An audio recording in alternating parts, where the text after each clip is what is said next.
Bienvenue à tous. Welcome to Reporters Plus here on France 24. I'm Mark Owen.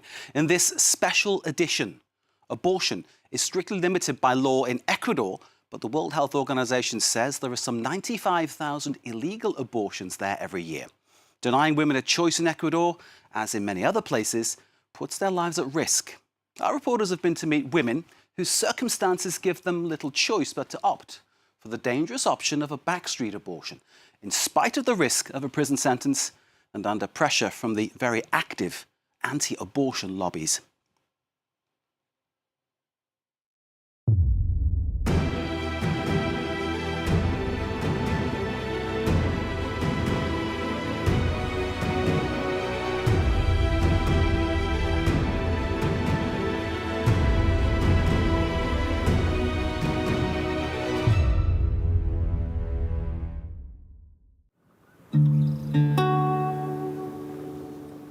Machachi, a working-class rural town to the south of Quito. One of its residents, Clara, barely leaves the house anymore.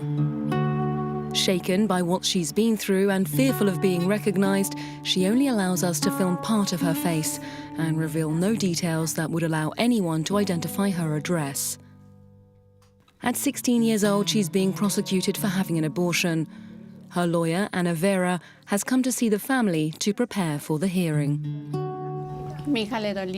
My daughter was having stomach pains, so I said to her that we had to go to the hospital because I didn't know what else to do for her. So when we arrived at the hospital, they told me that it was an abortion, a deliberate abortion. But I thought to myself, that's just not possible. So then a policeman who was there came over and asked the doctor, "Doctor, what's going on with that young girl?" And the doctor told him that it was an abortion. So the police officer said the girl will be taken away and held by the police. I felt very uncomfortable with those policemen near me. And when they said that I was going to be arrested, at that point I felt it was like fear.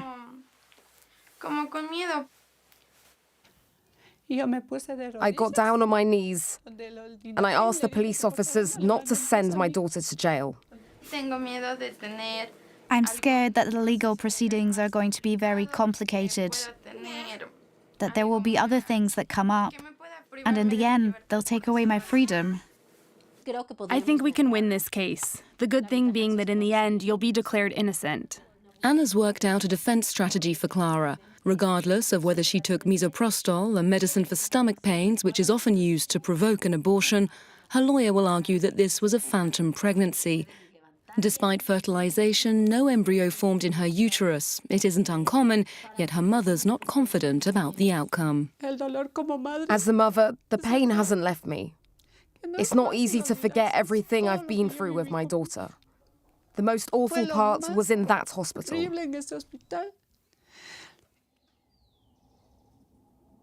The only thing that I'd like to ask her is that she forgives me for what I did.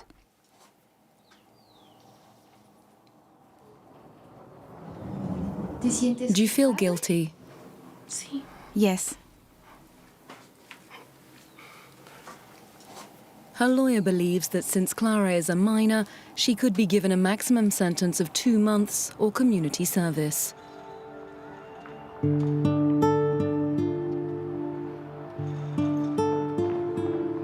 In Ecuador, abortions are forbidden. Every year, around 100 women of a population of 17 million are prosecuted for terminating their pregnancies. Women who can afford to go to private clinics for the procedure with very few repercussions. Those who don't have the financial means often find themselves in trouble with the law or left with no choice but to go through with the pregnancy. In this conservative country, the social pressure to embrace motherhood is inescapable.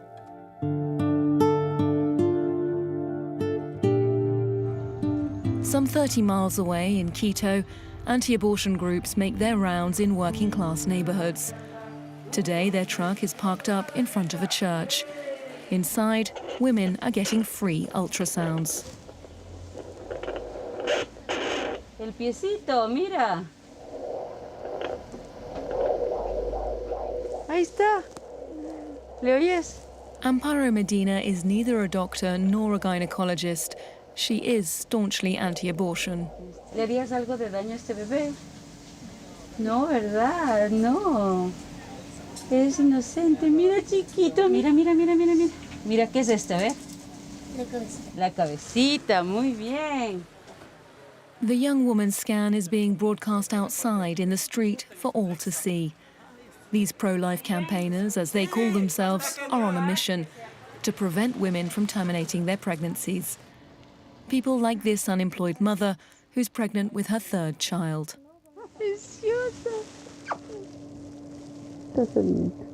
Lo que vamos a hacer ahorita es te voy a mandar la primera muda del bebé, la primera ropita del bebé, ¿sí? Ahora vamos también a inscribirte ya para que empieces a recibir las despensas.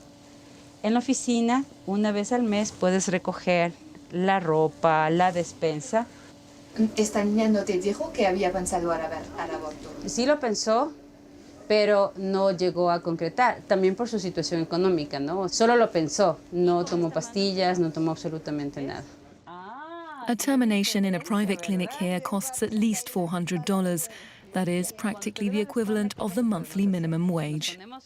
El objetivo fundamental es Our main goal is to make people understand that this is a child in that pregnant mother's stomach. It's not a tumor, not a cluster of cells. People need to be conscious of that child, of who is being aborted. que se va a abortar.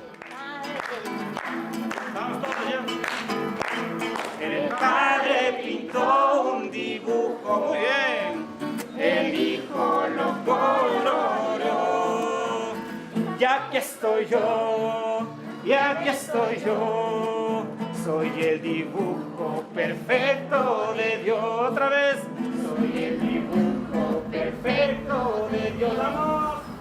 This ideology is shared by a large sector of society, 80% of whom say they're Catholic. It's a discourse which also echoes around the country's courtrooms, where women suspected of having abortions are prosecuted. Ana Vera's back at work, where defending those women is her life's mission. In the offices of her association, Cercana, the cases pile up. Many of them reveal the moralizing standpoint of some of the judges involved. This criminalization of abortion reflects, if you will, a punishment doled out for not respecting a law, the forced mandate of motherhood, how you should be a mother, and the requirement to accept the children that God wants, when God wants, even if you're not in a position to have them. I was dealing with the case of an indigenous girl who'd had an abortion. The judge decided that she should go to an orphanage to stimulate her maternal instinct. There you've got an example of the sort of prejudice we see, as if women who have abortions are monsters, as if it's a pathology. Ana Vera says she sees women sentenced even when the evidence against them has been falsified. I've seen awful things, like autopsy results being modified, which is a criminal offense, things being changed on official documents. I've seen women being found guilty just for internet searches about what pills do, where there's no real proof of anything else. Their main objective is to pronounce them guilty and then put them in prison.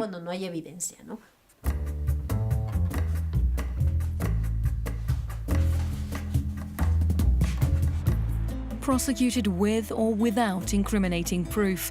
It's rare for any of the women who've served sentences for abortion to open up about it. Most of them are ashamed and fearful of being stigmatized. Anna's stopped by to check up on Soraya. 5 years ago, she defended her in court. Ya acabó. Her ordeal started when she was woken in the middle of the night with violent stomach pains. I felt that my stomach was making a noise, and then I felt like something was coming down, like it had come away from me all of a sudden. I turned around to see, and I saw a baby. So I took it and got it out of there, and I started to massage him, to tap him on the back. Soraya had experienced pregnancy denial. Her baby did not survive. She lost consciousness and woke up in the hospital, where the police and a doctor started to interrogate her. They said to me, "Did you take a pill yesterday or today?" And I replied, "No." They tried to make me say things, to get information out of me. I said, "Doctor, I drank water with oregano." But it wasn't to provoke an abortion, because I didn't even know that I was pregnant. The next day, the public prosecutor and 2 other police officers came by. Then the prosecutor said, "Madam, you said that you may have killed the child because he was probably conceived with one of your co-workers." I said, "But I only work with my brothers. I never said that." The investigators were attempting to establish a motive for this presumed abortion. 2 days later, Soraya was transferred to a prison. The next day when I got up, I had been bleeding a lot and it was everywhere, even up my back. I was hemorrhaging massively. Blood was just pouring out of me. I was so ashamed that I crossed my legs. And one inmate, I remember, he said, "I'm getting out of prison soon. If that woman dies, I'll tell everyone that you were responsible, because I can see that she's not well at all." 24 hours later, she finally received medical treatment, but her nightmare wasn't over. The prosecutor went on to try her for homicide based on her seemingly unconvincing account. What happens is that they open the baby, they take its lungs and place them in water. If the lungs float, they conclude that the baby had taken a breath, so the woman is accused of murder. If the lungs sink, it means it hadn't yet taken a breath, so it's deemed an abortion. The problem is that lungs can float for lots of other reasons, and many international experts will tell you that this sort of proof should not be taken into account, at least not in a penal procedure, due to the significant amount of false positives this method produces. I was on my own and I cried. I cried a lot, and all I wanted was to get out of there whenever I could. I was crying all the time. After 6 months of jail time, Ana Vera got her acquitted. Soraya had officially neither aborted nor murdered her child. Soon afterwards, she fell pregnant again. It was thanks to Daniela, her daughter, that she was able to get over the pain of the injustice that she'd suffered. She said, "Thanks to God. I'm by your side, Mama. I'm your friend." Soraya's story would have been limited to a personal tragedy, not a legal one, if the doctor had not informed on her. For 3/4 of women who find themselves in similar circumstances, it's because of doctors in public hospitals who choose to go to the police. Here in Quito, Dr. Virginia Gomez has been campaigning for abortion to be legalized for years. Meanwhile, she's observed increasingly accusatory attitudes towards women who miscarry. When women arrive with complications, they've often waited for a few days. Any medicine they might have taken is no longer in the bloodstream. So why do they go ahead and inform on them? It's got a lot to do with religion. On that matter, the doctors are very religious. Whether they're attached to the Catholic Church or the evangelicals, they're very active when it comes to limiting sexual and reproductive rights. Virginia says things have deteriorated sharply for women since abortions started being criminalized more widely. As feminists, women, and as doctors, we are outraged because it's obvious that this is about the power doctors have, that the medical class has. These healthcare professionals are misogynistic. They hate women. This is a patriarchal, macho system which sends a clear message to women. Be careful, because if you have an abortion, we will inform on you, drag you through the judicial system, and put you in jail. And that message is directed at all women.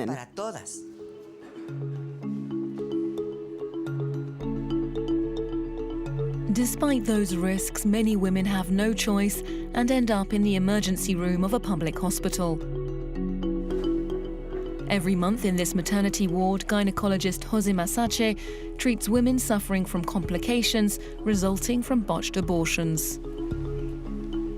He doesn't understand why some of his colleagues would seek to police their patients. A doctor does not have the right to inform on someone because that violates doctor-patient confidentiality, and that's worse than denouncing them. Here, in 2019 alone, 500 women were admitted to the ward following botched terminations.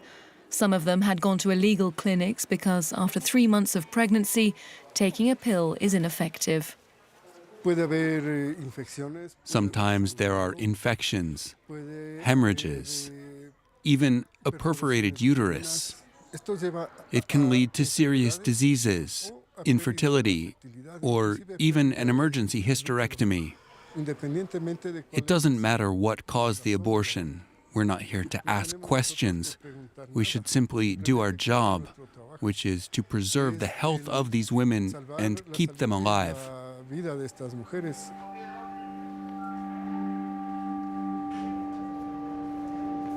Here, women often terminate their pregnancies in secret, unable to speak to their families about these clandestine abortions.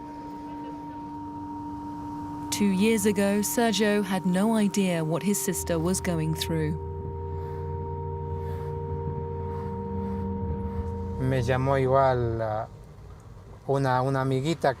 A friend of mine who works over there at the hospital, she called me and said I should come quickly because my sister was very ill. I arrived at the hospital and I found out that they'd tried to remove her uterus to stop the bleeding. So I asked the doctor what happened to her, and they told me she'd had a backstreet abortion. She had 3 perforations in her uterus. Almost 45 minutes had passed, and so I went and knocked on the door of the intensive care unit, and the doctor came out, and he said,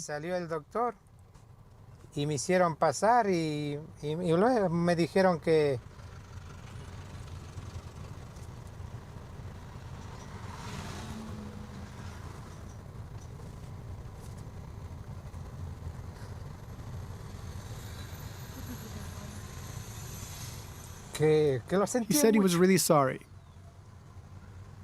that she was dead.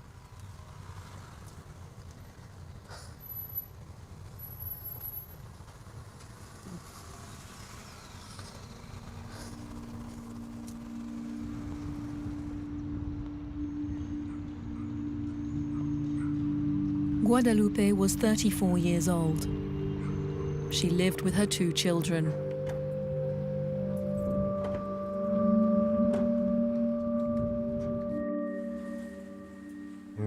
That's my sister, my nephew, and my niece. In the beginning, they didn't understand at all. They thought she was coming back.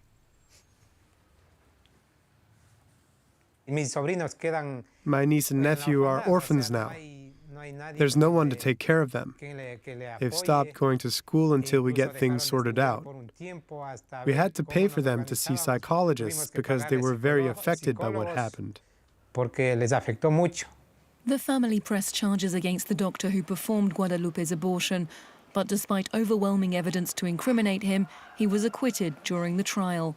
Sergio also discovered that while his sister was on her deathbed, a hospital doctor had alerted the authorities. We were surprised to learn that they'd opened an investigation into my sister because she'd had an abortion.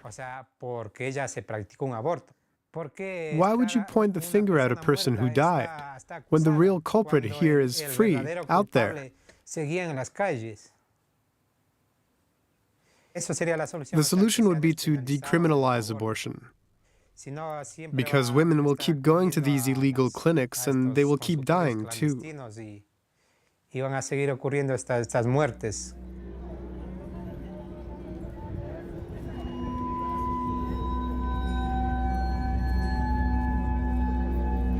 Guadalupe's story is all too common. According to official statistics, every year some 30 women meet the same fate in Ecuador. Many believe that the true number of cases is much higher, though, since some of these women die before they're able to get to a hospital.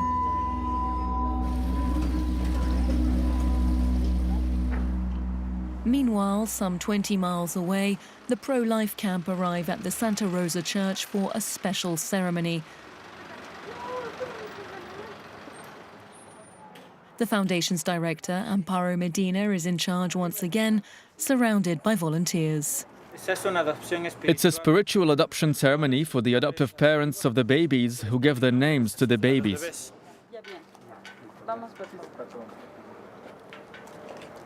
Each coffin is given a name and a set of adoptive parents. They've come from the morgue of the National Police headquarters.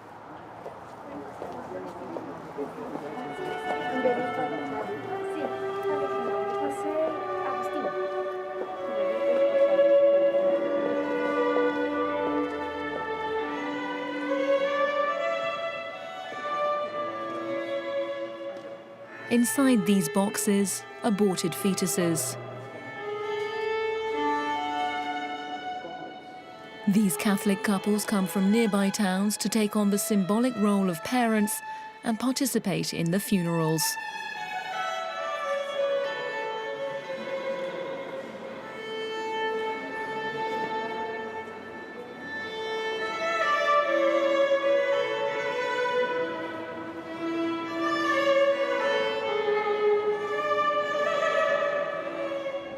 Volvemos a dar dignidad a seres indefensos que no tuvieron la oportunidad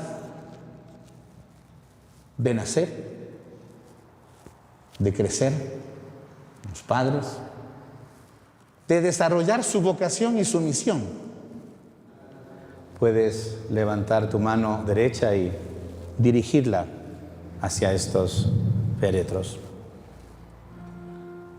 Padre clementísimo, en tus manos encomendamos el alma de estos niños. Ecuador is officially a secular state. Nevertheless, here the Catholic burial of 17 fetuses is being organized with the cooperation of a public ministry and the national police.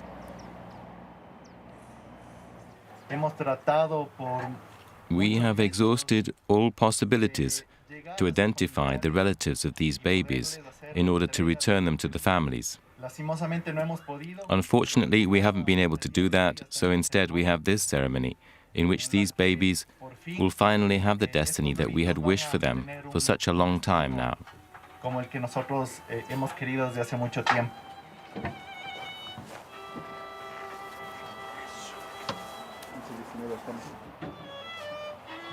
Papitos de Mercedes, por favor. José Agustín.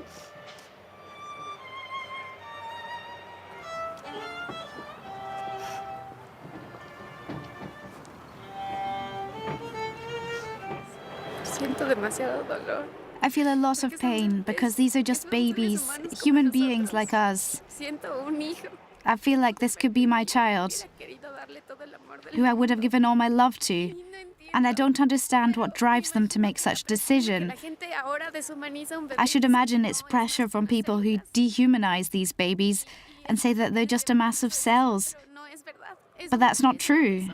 It's a baby, it's a person who couldn't make its cries heard in its mother's stomach, who then killed it in the most cowardly way. These sort of events, organised in various towns across Ecuador, are Amparo Medina's way of fighting what she calls a death cult, something she qualifies with some extreme comparisons. This way of seeing human beings as something you have to eliminate for whatever reason takes us back to the Second World War, when some people believed themselves to be superior to others. They thought they could kill others for any reason, if that person was black or white or Jewish, because he was born as a result of a rape, or because he was poor, not old enough because he wanted to study. So this person, who is not part of my plans, has to be eliminated. You have to overcome the obstacles life puts in your way. So I don't want to say to someone, oh, poor thing, she was raped. It's stupid. Sorry to use that word.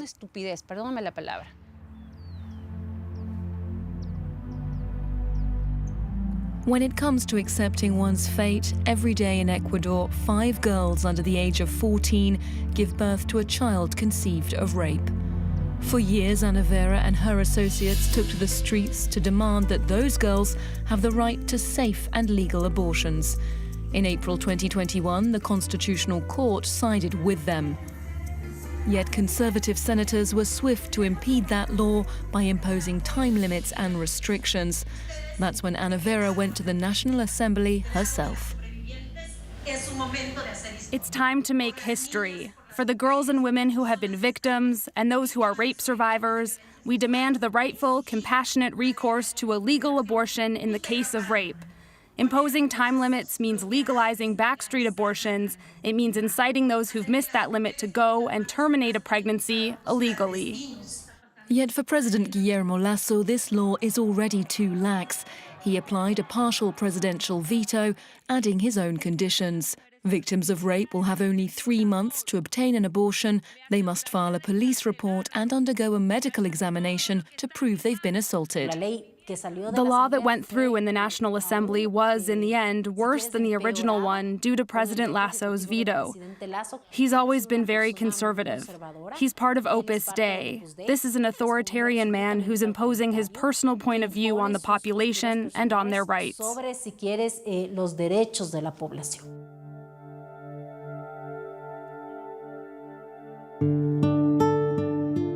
Anna's legislative battle could be lengthy. In less privileged parts of the country, abortion remains taboo, even for those who technically have the right to terminate a pregnancy. 100 miles from Quito in Santo Domingo, these Benedictine nuns house teenage mothers who've been sent to them by the authorities.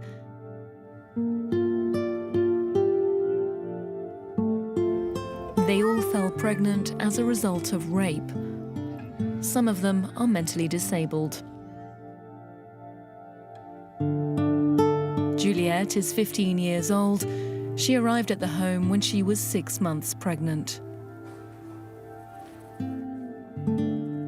Ok. ¿Quién es él? Mi hijo. ¿Cómo se llama tu hijo? David. ¿Y cuántos años tiene David? 8 meses. 8 meses, ok.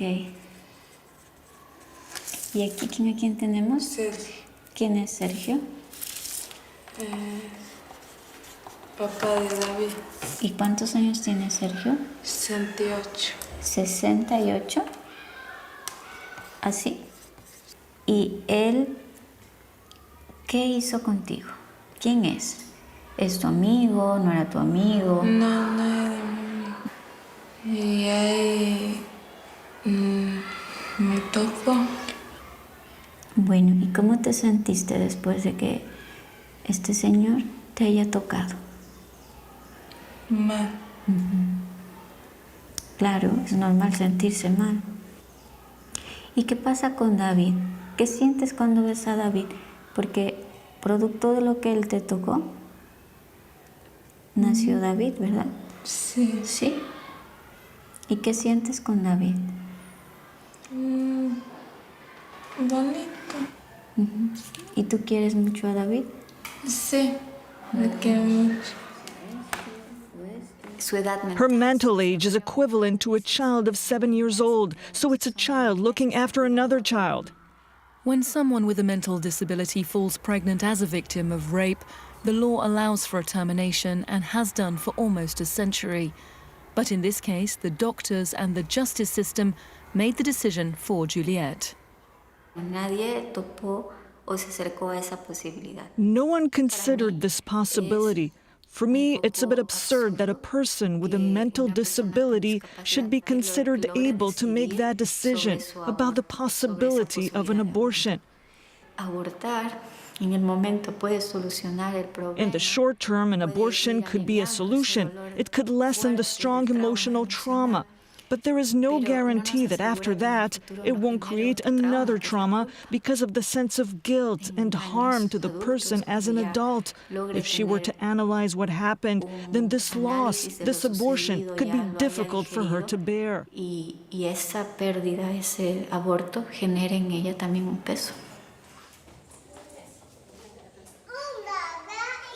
Uy, el bebé hay que cuidarlo. The psychologist maintains that Juliet could not understand fully what an abortion is, but that she would still be capable of feeling guilt about having one. A contradiction in terms which points to her thinly veiled anti-abortion standpoint.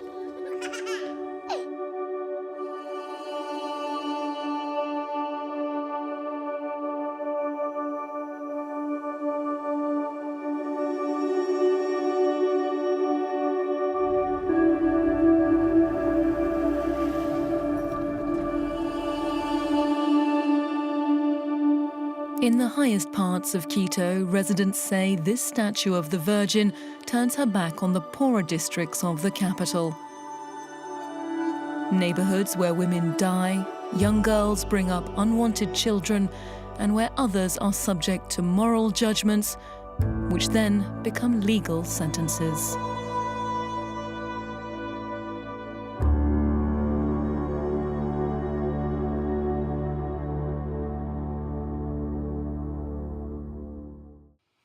A report by Justine Sagot and Juan Ignacio Dávila in Ecuador. See it again, of course, on our website, france24.com. Thanks for watching. Stay with us here on France 24.